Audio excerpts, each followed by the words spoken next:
This week on Out of the Air features Craig A. Meyer, who is considered the best Elton John tribute artist in the market, appearing April 18th with the LaPorte County Symphony. Next, saxophonist Nick May, who recently appeared with LaPorte County Symphony, discussing his career and his album You, Me, Us. Our spotlights on books, brushes, and bands for Education's 8th annual tea on April 26th. Express yourself through art and show the world your heart. Express yourself through art and show the world your heart. You're in the know with Esther and Larry. Art on the air today. Stay in the know with Larry and Esther. Art on the air our way. Express yourself through art and show the world your heart. Express yourself through art and show the world your heart. Welcome. You're listening to Art on the Air on Lakeshore Public Media, 89.1 FM, WVLP 103.1 FM, our weekly program covering the arts and arts events throughout Northwest Indiana and beyond. I'm Larry Breckner of New Perspectives Photography, right alongside here with Esther Golden of The Nest in Michigan City. Aloha, everyone.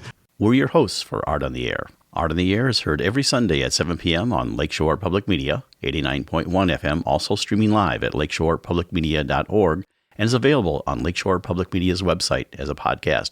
Also heard on Friday at 11 a.m. and Monday at 5 p.m. on WVLP 103.1 FM, streaming live at wvlp.org. Our spotlight interviews are also heard Wednesdays on Lakeshore Public Media. Information about Art on the Air is available at our website, breck.com/AOTA. That includes a complete show archive, spotlight interviews, plus our show is available on multiple podcast platforms, including NPR One. Please like us on Facebook, Art on the Air, WVLP, for information about upcoming shows and interviews. We'd like to welcome to Art on the Air Spotlight from Books, Brushes, Bands for Education, and you can find them always at BBB4E.org. And then we're going to talk about their 8th annual Spring Tea, and of course the founder and CEO is Michelle Golden. We have also Ian Buntage, who is the marketing and director. We appreciate them coming on and telling about everything that's going on. Michelle and Ian, welcome to Art on the Air Spotlight. Good to see you. Thanks for having us. Hi, thank you for having us. Yeah, it's always great to talk with you. So, Ian, I guess you're going to start us off about what's going on. Yes, we're getting ready for our 8th annual Spring Tea, as you mentioned. This will be on Sunday, April 26th. The Spring Tea is our annual fundraiser that celebrates the arts and really every aspect of Books, Brushes, and Bands programs. At that event, there will be performances from the youth choir as well as the adult choir.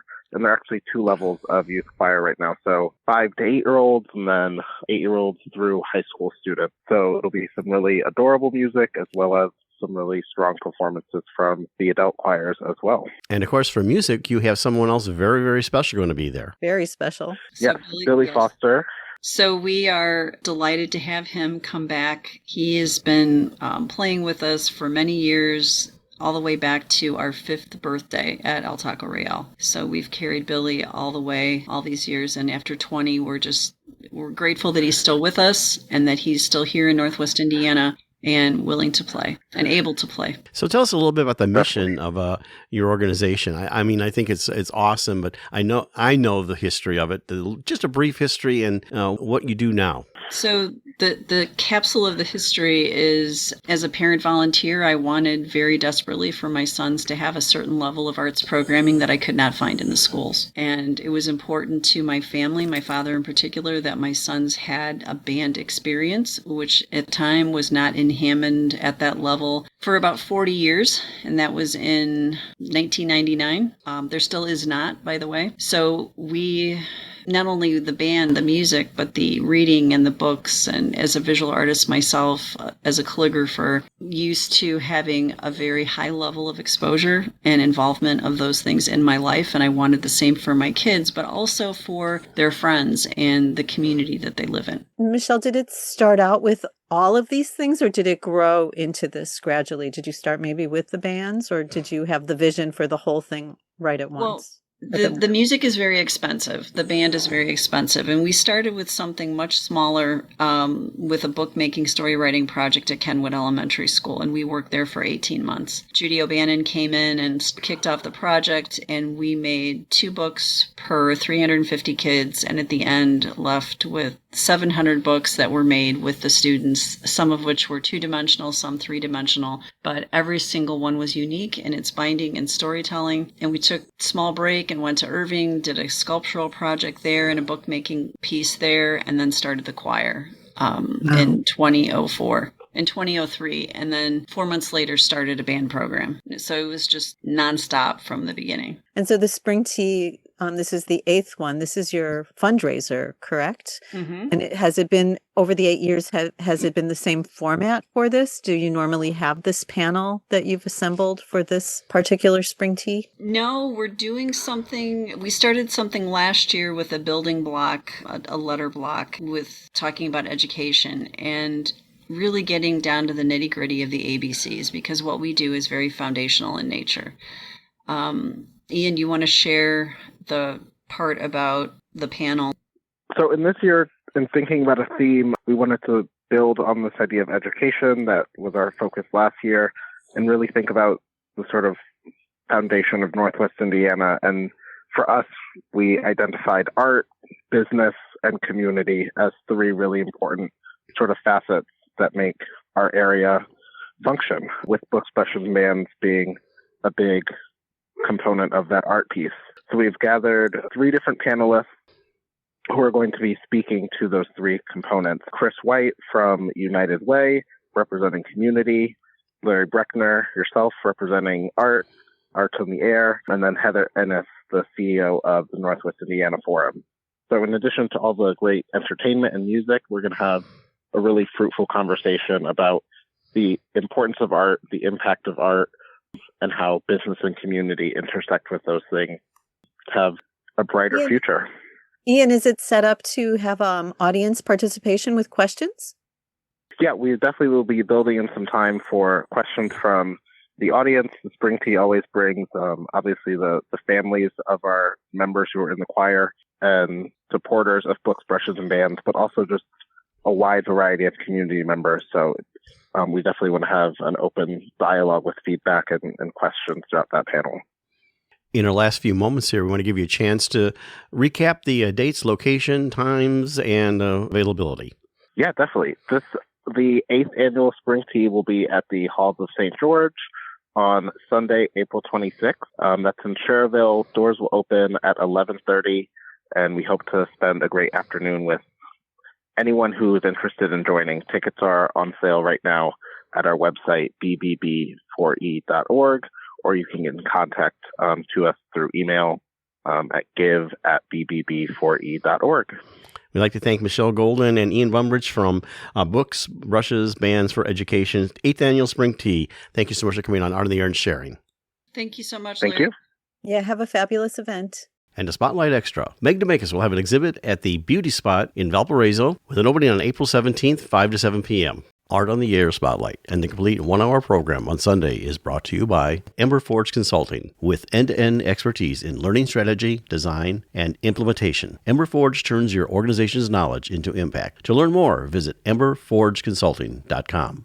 We are delighted to invite you to attend a screening of the new Ken Burns, Sarah Botstein, David Schmidt PBS documentary, The American Revolution, in celebration of the 250th anniversary of the United States. Lakeshore Public Media, along with Indiana Humanities, are hosting a viewing and discussion at Valparaiso University's Hare Union Ballroom on April 22nd at 3 p.m. Discussions will be led by facilitators and a light snack will be provided. To make your reservations, go to Lakeshore Public Media website and click on the event graphic. Don't miss this very special event.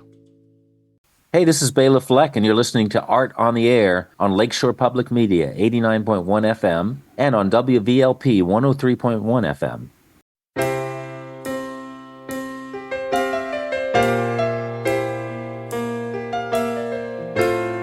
We are pleased to welcome Craig A. Meyer to Art on the Air. Craig is multifaceted, an actor, musician, and entrepreneur, working in theater, film, television, and music, starring on Broadway in Meet Me in St. Louis as Clinton Badger in the role he created, touring nationally with Cats and other well-known productions. He worked with Alan Menken on Disney's Aladdin and with Tim Rice and Sir Elton John on The Lion King. He has also had numerous television appearances and film credits, including as a child performing Bojangles in 1977 on The Gong Show. He did not get gonged. In music, he has toured internationally and has recorded with music legends Barry Manilow and Frankie Valli. He also headlines on major cruise ships. After resisting numerous requests to inhabit the Elton John persona, he developed the celebration of character, costume, and charisma of Elton John in Remember When Rock Was Young, The Elton John Experience. Thank you for joining us on Art on the Air. Aloha and welcome, Craig. I think we would have been here even if you did get gonged, my guess. One never knows, it's that sliding doors thing. It is, truly. Well, Craig, how I always like to start out our interviews is find out our guest's origin story. I always tee it up by saying how you got from where you were to where you are now. So tell us all about Craig. Well, I am the son of a Southern California Lutheran minister. And so people wonder how, from those humble beginnings, I ended up touring the world as one of the greatest rock artists of our generations. I started dancing as a child. I had a lot of energy and my mother didn't know what to do with it. And so my sister, who's just a little bit older than me, we got enrolled in tap class. The organist at my dad's church owned a dance studio. And so that was the outlet that we tried to sort of focus the energy in. And it was great. I could make sounds with my feet and I was given permission to do it on a standing basis. But music was always a part of our household. My parents met when my dad was in seminary and singing at the church choir where my mother was in St. Louis, Missouri. So there was always music in the house. I started teaching myself how to play the piano around the age of 10 as I was developing my dance skills and everything else. And early on, I kind of wanted to be a working actor. I really enjoyed performing. And that was sort of my goal. And I can happily say that that's what I've been doing for my entire life. I've been a working actor. I started off as a child actor in LA, doing television and film and commercial work. We moved from Southern California to Indiana in between my freshman and sophomore years in high school, which sort of put a dent in my SAG card that I had already acquired at that point. But I ended up in a school that had a great theater program and music program, and that sort of moved me along in that direction. And as you noted, I have been very blessed to perform on Broadway and national tours. I did a lot of years working with the Walt Disney Company in a lot of different facets in their parks around the world, and special events and TV and film and animated work. So Craig, was that World or Land? Both. I've worked at both World and Land and Tokyo Disneyland. So I have circumvented the world with a pair of mouse ears on my head. and then 20 years ago, moved from Los Angeles to Atlanta for a position there that didn't go the way that I thought it was going to go, but I had moved also primarily to be closer to family. And 18 years ago, hatched the idea for an Elton John tribute show. I had a woman who was a very dear friend of mine who came into my vocal coaching studio to work on her Dolly Parton show. And as we were talking, she said, there's got to be somebody that you might be able to do in the tribute industry. And I was like, I don't know that I want to go to the elephant graveyard of entertainment to be an impersonator. And so I said no for about 2 years. And then I did a concert at a theater in town, a benefit concert, and I did a couple of Elton songs at the piano. Not doing Elton himself, but some of his songs. And after the show, a dozen people came up to me and said, there were moments where I heard it in your voice and in your hands. And it made sense because I taught myself how to play the piano with the music of Elton John, Billy Joel, and Barry Manilow. So it was already in my fingers. And so I called Melody up and said, hey, you've cracked this code. Will you help me? And she did. And I thought it would be one of the many side hustles that I was doing in Atlanta. In addition, I was doing theater and television and film work as well as coaching. And within 18 months, I was playing Las Vegas, and it became my 800-pound gorilla. And what you do with an 800-pound gorilla is you feed it and groom it and take very good care of it.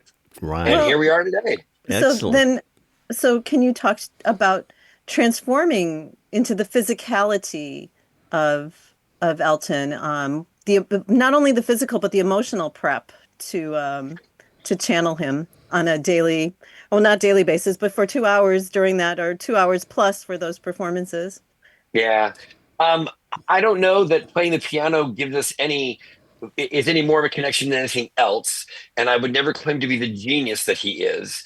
However, there are certain um, mannerisms when you're at the piano and you're singing that will automatically translate. Because if you're sitting at the keyboard and you have to turn to the audience to sing to them, that's what he does as well. So there's just natural things that are going to happen. Well, what about the high kicks, though? Yeah. Yeah. Well, yes, I don't know. Yes, the kicking, the physicality comes from my years as a dancer, and from my dance classes, and being on the road with Cats and Starlight Express and all of those shows. But I think really the transformation happens with the makeup.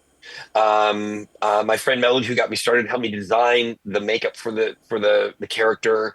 There are ways to use light and shading to shift planes, and I sort of accentuate the dimple in my chin, and I create a isthmus between my two front teeth like he has.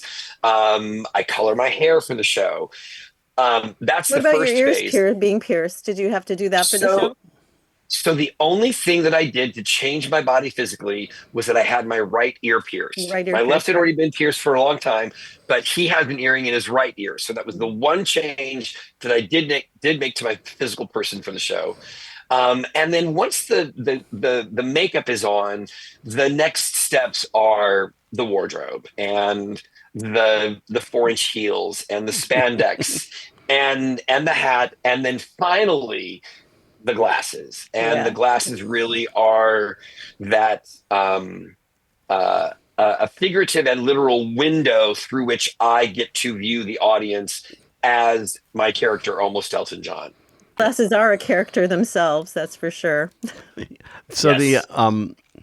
when you're making the transformation, and this is true of almost any actors, is when you do the external part first, it's then very easy to like become that character. So when you're just describing the process that many actors go through. But of course, Elton John is maybe a little slightly over the top, flamboyant type character and everything. Now, a question I have is like, you're doing the thing for the Port County Symphony on April 18th, where you're doing the show with the symphony.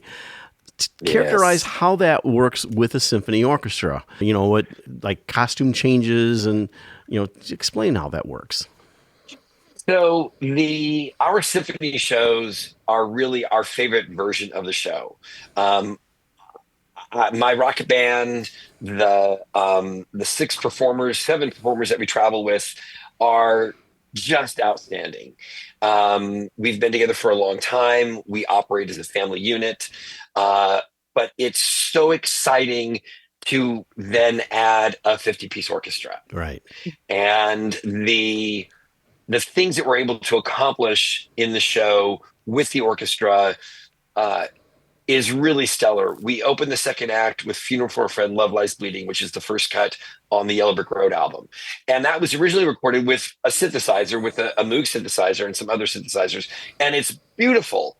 But to hear an entire section of strings hit that downbeat, it sends chills through your body. When I was developing the symphony show, I realized that a lot of people that would be at a symphony show at a Pops concert would probably have tickets for the local Broadway series. And so we've built a Broadway suite into the show, and we get to highlight Elton's work on Broadway, which is so much fun. And again, to hear these songs with a full orchestra behind us and with us is so thrilling for us, and I know that it's thrilling for the audience as well. And of course, Carolyn Watson will be on the podium for us, and we have done the show with her before, and so we're really excited to be bringing someone back into the Rocket Band family with Carolyn. I know, she's wonderful. So can you talk about the audiences for cruise ships, for kind of regular venues, and the symphony? Does the audience get up and dance during symphony? Oh yes. Yeah, Oh good. yes. It's kind of Yes. irresistible. It is. When you look at the music of Elton John and you look at what he's created and you look at the 5 decades that he has been charting music, that's no small feat. And so, whether we're at a symphony hall, on a cruise ship, at an outdoor shed for the summer, his music transcends generations. And it's so much fun to see in certain venues where you'll have 4 or 5 generations together. You'll have the grandparents who are the parents of the kids who have their kids and sometimes even their kids. So it's so great because they know the music, whether it's through Romeo and Juliet, whether it's through the movie Sing, whether it's The Lion King, they all know this music. They're the songs that you know, even if you don't know that you know them.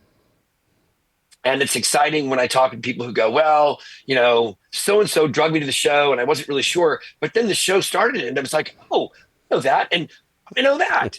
So by the end of the show, when I use my secret sauce to get the audience up on their feet to join us, they're willing to go the whole distance.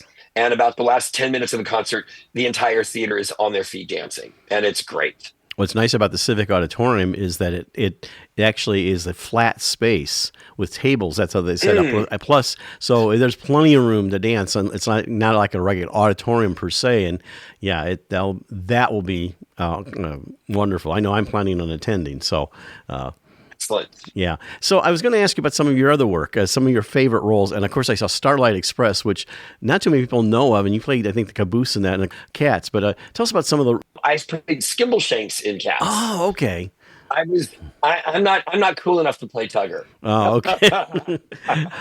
Well, anyway, what's some of your favorite roles? I mean, I know you have some on your bio here, but what do you say? Oh, I really love that role. I have been very fortunate to play 2 of my favorite roles ever on several different stages at several different times. As I said, my first pair of dance shoes were tap shoes, and I have been able to play 2 of the greatest male tap dancing roles in theater in the last 30, 40, 50 years. And that is Billy Lawler in 42nd Street, which is just an outstanding role and such a lot of fun to dance and sing. And then also Bobby Child in Crazy for You. Oh, okay. Originally created by Harry Groener on Broadway, and then also Leroy Reams in 42nd Street for Billy Lawler. These are like the pinnacle of the male tap dancer roles. And in Crazy for You, Bobby Child, the character, is not on stage for just one scene. Other than that, he's in every single scene, and he's changing costumes and characters because he plays Bella Zangler as well as Bobby, and it's such a great role. And Gershwin music, it's just it's a lot of fun. So I've loved those. I'd be lying if I didn't say that when I was very young and on the road with Cats. That was just an amazing time to be dancing a 3-hour dance concert every night and having a song in the show.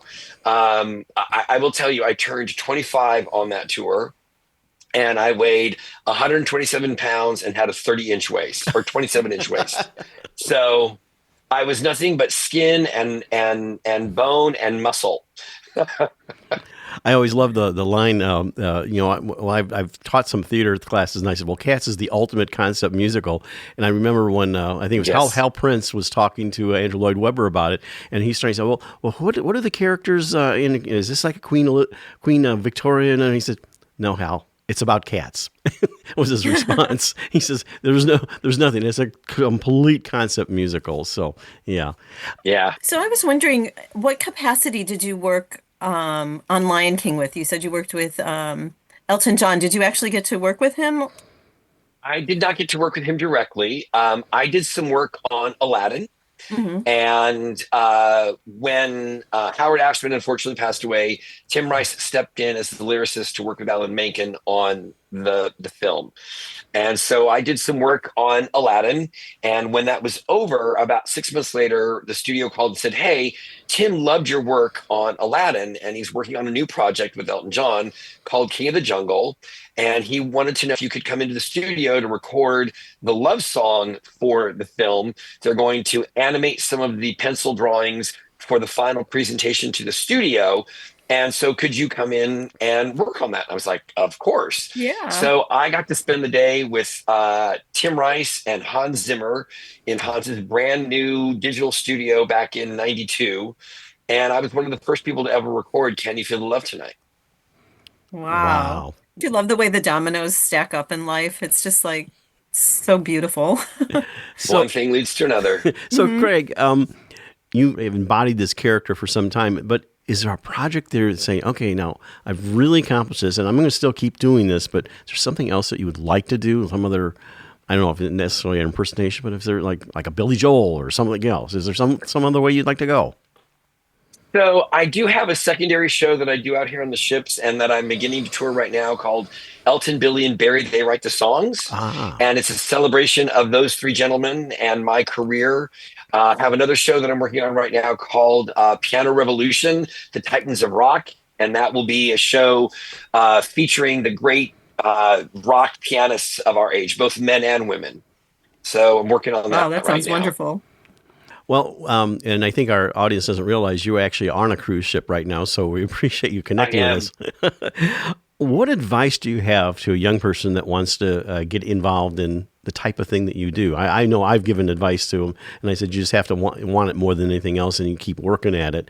There used to be a saying that for every 30 auditions you go to, you might get one job, and it only might be for a weekend or so. But tell us your advice.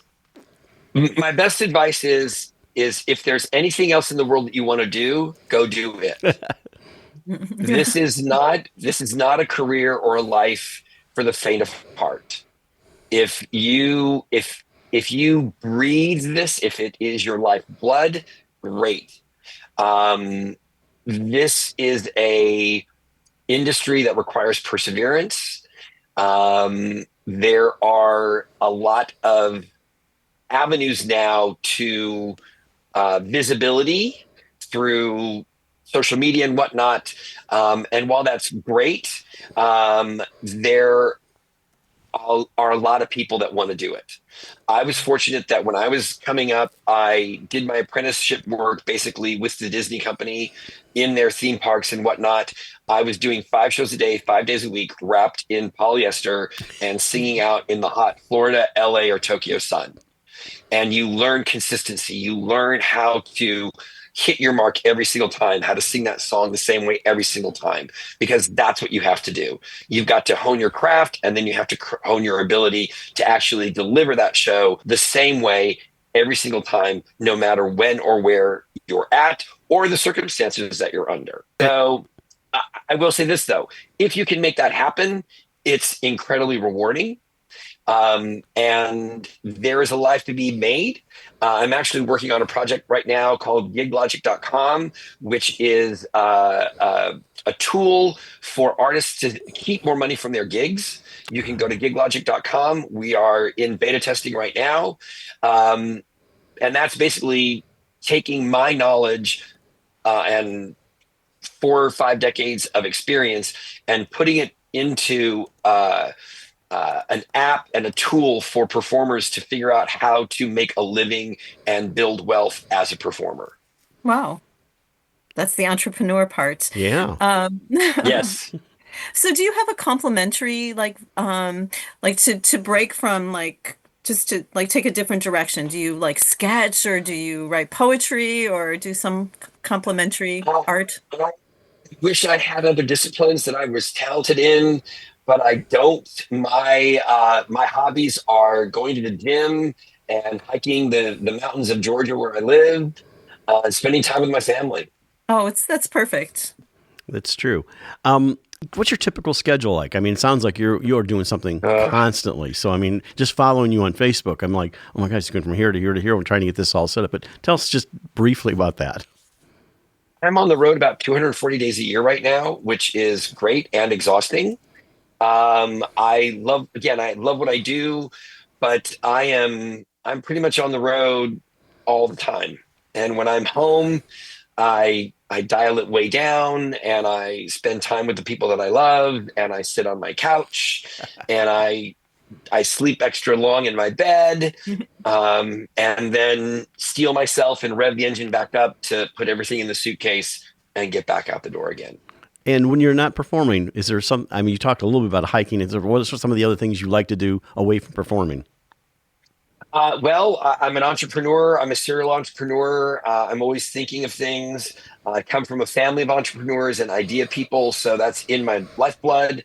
But I wish I could say it was more interesting, but I'm not. Well, I think what you're doing is very interesting. I mean, and everything, having more than a passing familiarity with theater myself. Well, we're just about ready to wrap it up, Craig. Tell us a little bit about what you have coming down the road besides the concert with the LaPorte County Symphony Orchestra, like April, May, summer. April, we've got our show with you guys. In May, we're going to be in South Carolina at the Carolina Opry. We're there about 2-3 times a year. And you can always find us on our website, almosteltonjohn.com. And we have our calendar there. And you can follow us on Facebook at facebook.com/almosteltonjohn, on Instagram and X as well. Excellent. Well, if you're going to miss Craig, you can see Craig at the LaPorte County Symphony. He'll be Remember When Rock Was Young, the Elton John Experience, Saturday, April 18th, 7 p.m. And I'll be at the LaPorte County Civic Auditorium, and you go to lso.net to get tickets. And I'm sure they're still available, though I know, talking to Emily, who's the executive director, they're going fast and everything. I'm sure people are excited about having you there. Craig, we really appreciate you coming on, making the time for us to chat about your wonderful life. And it's just reading your biography was just very thrilling. So again, that's Craig A. Meyer, and he'll be appearing April 18th at the LaPorte County Symphony Orchestra. Thank you so much for coming on Art of the Air and sharing your art and music journey. Great being here with you guys. Thank you so much. Yeah, it was terrific. Thank you. Losing everything is like the sun going down on me.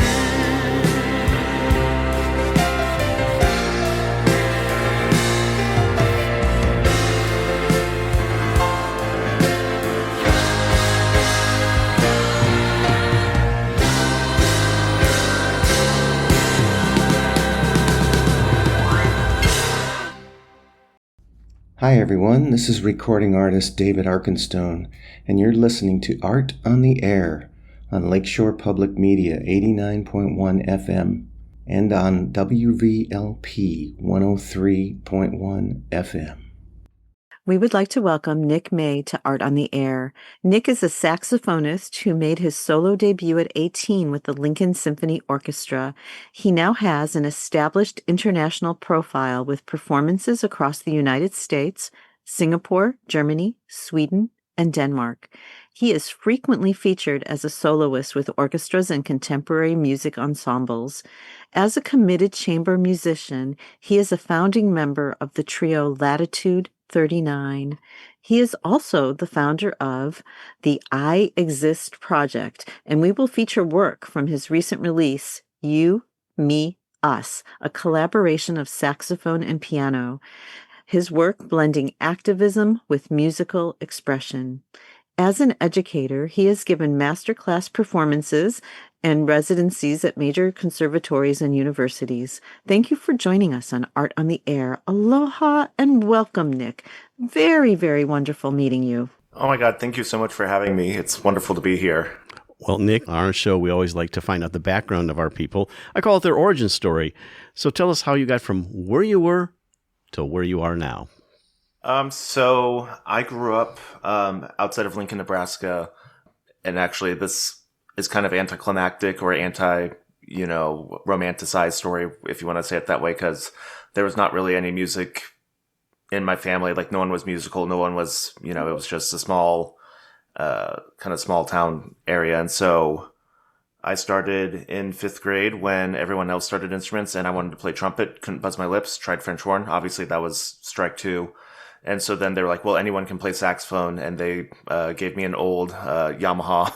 And they were right. Anyone could play it. And so, I mean, at that point in my life, like, I never really thought of doing music seriously or pursuing it as a career or anything in that realm. And it was more of just kind of a social thing. It was fun to play with, like, all the friends were in band. And then, and might I add also, like, when I say I was horrible, like, absolutely horrible. I didn't know how to read music for probably the first 3 or 4 years, barely knew, like, the note names, fingerings, all that stuff. And then about middle of middle school, about 7th or 8th grade, I think it was 8th grade, one of the older students, during, like, the solo ensemble contests and whatnot, I was going to play, everyone picks a solo, plays one, and you get an A for, you either get the 1, 2, or 3, or the what's it called? The participation number, whatever it is, right? And so, the upperclassman person said to me, why are you even signing up? Like, it's not like you're going to get a number anyways. You're just going to get the participation one, because rightfully so, I was kind of bad, right? And so I don't know what happened at that point, but that just kind of, like, lit a fire. And I was like, you know what?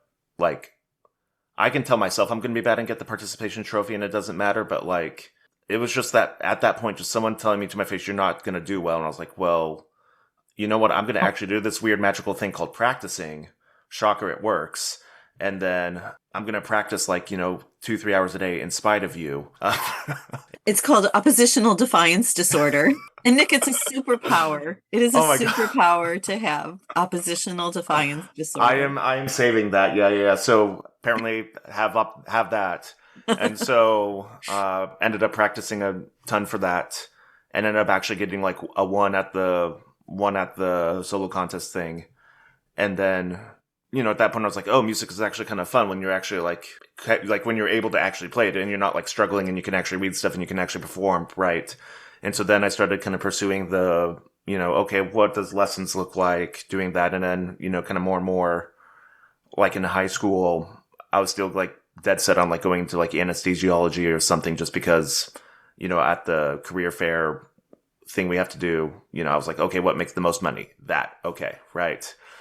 And, like, I still love music. I was like, at worst case scenario at that point in my life, I was like, I'll collect saxophones or have 1 or 2 and play in a band or something. Like, it was clearly a part of my life at that point, but it was never, music wasn't something I was going to, like, chase at that point. But then I remember, I think it was my junior or senior year in high school, our director, Terry Rush, he was the principal trombone in the Lincoln Symphony. And so they actually rehearsed at our high school in our band room after school. And, like, I could probably find the date if I went through, a million of, like, went through years and years of like, their programs. But I remember he said, like, in band class, hey, by the way, the symphony's doing their dress rehearsal after school today. If you want to show up, sit in the corner, do your homework, have fun, just obviously be respectful. But they're playing tonight, shows tomorrow, but you can listen to them tonight for free. So just come and hang out after school. And so I decided, I have a bunch of calc homework. I'm just going to take him up on that offer, and, showed up when they were all warming up, sitting less than maybe 5 feet away from the podium. And I remember they started with Tchaikovsky's Fifth Symphony, they tuned, and then they played that like it was a full performance, not even in rehearsal, like the full performance. And I remember just having goosebumps the entire time, because I've never heard anything like that in my life, let alone that close. And then they did Gershwin's Rhapsody in Blue right after, and it was just, I don't know what it was, but something in that moment just kind of flipped the switch, and that was the moment that I was like, this, like, I want to pursue music. I want to keep chasing whatever energy, whatever happened in this room. This is what I want to be a part of and do. And so, I say it every time, I owe it to him for that rehearsal, for literally changing the direction of my life. Yeah. Did you have any conversation with the orchestra? Like, did they talk to anybody who was at that rehearsal? No, it was just a bunch of high schoolers, so there wasn't really a conversation afterwards. And at that point, I wouldn't even have known what to say besides, wow, that was amazing. Like, I wouldn't have been able to say anything beautiful or poetic. But then, what is it? Karma, or whatever you believe in, nature has its way. And then that was, about 2 or 3 years later is when I won the Lincoln Symphony's Young Artist Competition, played the concerto with them. And so now it's kind of a serendipitous kind of thing, because now we're also in talks, fingers crossed, we're hopefully trying to do a concert with them 20 years after when I won the Young Artist as, an actual professional grown up. So it's kind of You know what I mean?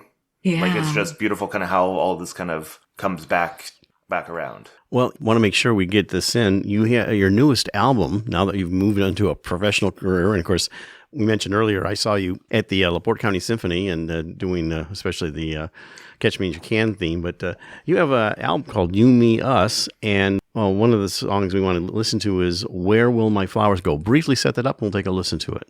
So the whole album, You, Me, Us, came out of I Exist Project. It's an initiative that I've fostered with pianist Alex Siu Loon Lee, where we, for about the last 4 or 5 years, been traveling around the country, performing, doing masterclasses and outreaches. But at the core, the project centered on bringing queer voices, history, and narratives to like the actual forefront of classical music. And so typically what we talk about is, in any given performance, one of the things I always say is, if we listen to a Beethoven sonata or something like that, a lot of times people get to kind of choose their own journey in their listening experience, where it's, you get to paint a picture of a field or whatever imagery you have. But what is kind of very special about this project is that every single piece and every single performance we have has a literal imagery and notes and implications with them. And so it's very much highlighting the entire existence of the queer community, both good and bad sides of that. So, it gets really real really fast because, there is a lot of beautiful things we're celebrating. There's also a lot of horrible injustices that have gone on and unfortunately still going on. And so this is kind of our way of doing what we can to spread whatever words we can and advocate for a better future for everyone. Well, let's take a listen to it. This is from You, Me, Us album with our guest today, Nick May. Where Will My Flowers Go?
And that was from our guest today, Nick May, on Saxophonist You, Me, Us album, Where Will My Flowers Go? You're listening to Lakeshore Public Media, 89.1 FM, and WVLP, 103.1 FM, Art on the Air. So, Nick, that one for me was like a movie with characters and dialogue, and time just slipped by as I got involved with that conversation with them. Just so beautiful. Thank you. Thank you. And I think, I don't know, there's a poem that also goes with this, that goes with Where Will My Flowers Go? I don't have it in front of me, but it's really about like unrequited love and just kind of where will my flowers go after, tragic heartbreak. And so it's, heartbreakingly beautiful. And I think that's how a lot of the music can be on this album. Like they're tragically beautiful at times.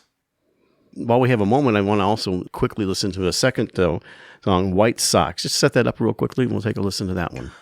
Yeah, so White Sox it's actually a very fun and kind of almost opposite in terms of vibe from Where Will My Flowers Go. White Sox was written by Sebastian Zhang, who at the time was, I believe, a sophomore or finishing their junior year at the University of Texas.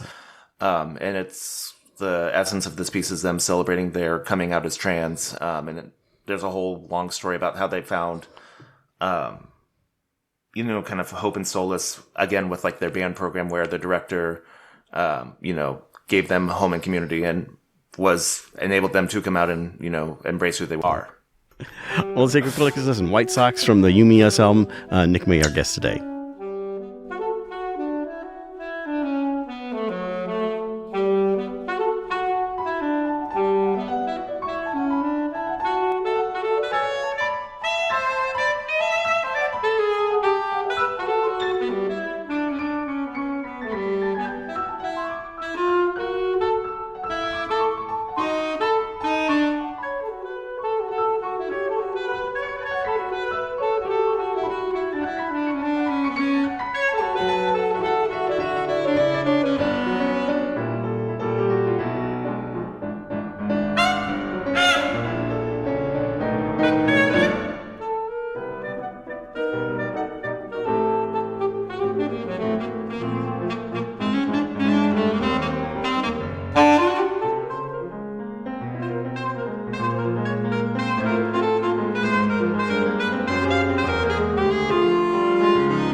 that was White Sox from the You, Me, Us album, Nick May on saxophone, and that's his album.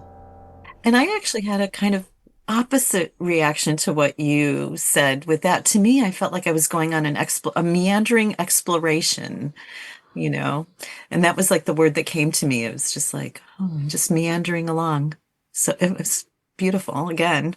I mean, the whole album is just gorgeous. And it all seamlessly, even though it's different voices, like let's say each song is a different voice, they just all work together in such a lovely way that it's just kind of seamless. Actually, I don't even think I noticed it as breaks in songs. It just kind of, I don't know. It was lovely. I'm speechless. Thank you. No, seriously, thank you. That truly means the world to all of us on the album. So seriously, thank you. Well, Nick, we only have about a minute left here. It's gone so quick, especially listening to your beautiful music. Tell us about what you have coming up. Obviously, you have the album in 2027. Briefly tell us about that, but also any performance dates and how people can find you online and everything. So the easiest way to find everything is real simple. Everything is Nick May Sax. So that's the website, Instagram, Facebook, iTunes, all the fun stuff, nickmaysax.com. But coming up, I have just spent last week, the middle week in March, recording with my trio, Latitude 39, with pianist Maya Tuliva and violinist Deanna Seitz on our upcoming album, East Meets West, that fuses kind of our whole musical kind of heritage together in the trio. So they both grew up in Turkmenistan and Azerbaijan and obviously Nebraska. So it's kind of a weird pairing when we talk about it like that, but we all met in Kansas City where I'm based, and the music actually blends together beautifully. We do jazz stuff. We do obviously authentic, like Turkmen melodic stuff, and it's going to be a really fun album releasing spring 27. And right now I'm preparing for a pretty massive concerto premiere that I'm doing on May 30th with Dr. Todd Nichols and the Eastern Wind Symphony by Tyler Harrison, where he wrote about a 25-minute concerto where you can pretty much, if the soprano saxophone can do it or even can't do it, it's doing it. It's going to be a major work, and we're recording that on probably a month later in June for a release on that. So it's really exciting to be able to do this as a living. Well, we appreciate you coming on Out on the Air, and if you happen to be at the LaPorte County Symphony, you got a chance to hear Nick. Our guest is Nick May. He's saxophonist. His current album is You, Me, Us, available all over, and you can find him at nickmaysax.com. Thank you so much for coming on Out on the Air and sharing your music journey. Thank you so much. Yeah, we're so grateful that you're doing this. We'd like to thank our guest this week on Art on the Air, our weekly program covering the arts and arts events throughout Northwest Indiana and beyond. Art on the Air is heard Sunday at 7 p.m. on Lakeshore Public Media, 89.1 FM, also streaming live at lakeshorepublicmedia.org, and is available on Lakeshore Public Media's website as a podcast. Art on the Air is also heard Friday at 11 a.m. and Monday at 5 p.m. on WVLP 103.1 FM, streaming live at wvlp.org. If you have a smart speaker like Amazon Alexa, Google Assistant, or Apple Siri, just tell it to play Art on the Air to hear the latest episode. Our Spotlight interviews are heard every Wednesday on Lakeshore Public Media. Thanks to Dee Dotson, Vice President of Radio Operations for Lakeshore Public Media, and to Greg Kovach, WVLP's Station Manager. Our theme music is by Billy Foster with a vocal by Renee Foster. We'd like to thank our current underwriters for Lakeshore Public Media, Ember Forge Consulting, thoughtful marketing and digital learning built to express your purpose and grow your reach. Learn more at emberforgeconsulting.com/grow. And for WVLP, Walt Breidinger of Paragon Investments. So we may continue to bring you Art in the Air. We rely on you, our listeners and underwriters, for ongoing financial support.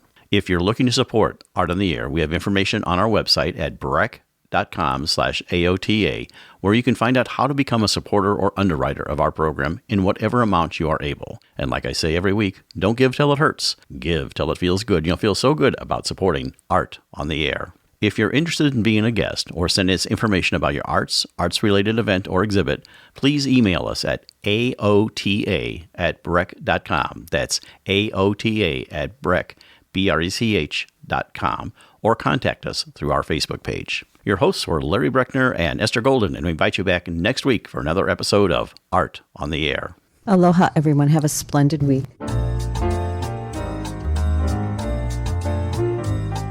Express yourself through art and show the world your heart. Express yourself through art and show the world your heart. You're in the know with Esther and Larry. Art on the air today. Stay in the know with Larry and Esther. Art on the air our way. Express yourself through art and show the world your heart. Express yourself through art and show the world your heart. Express yourself through art and show the world your heart. Express yourself through art and show the world.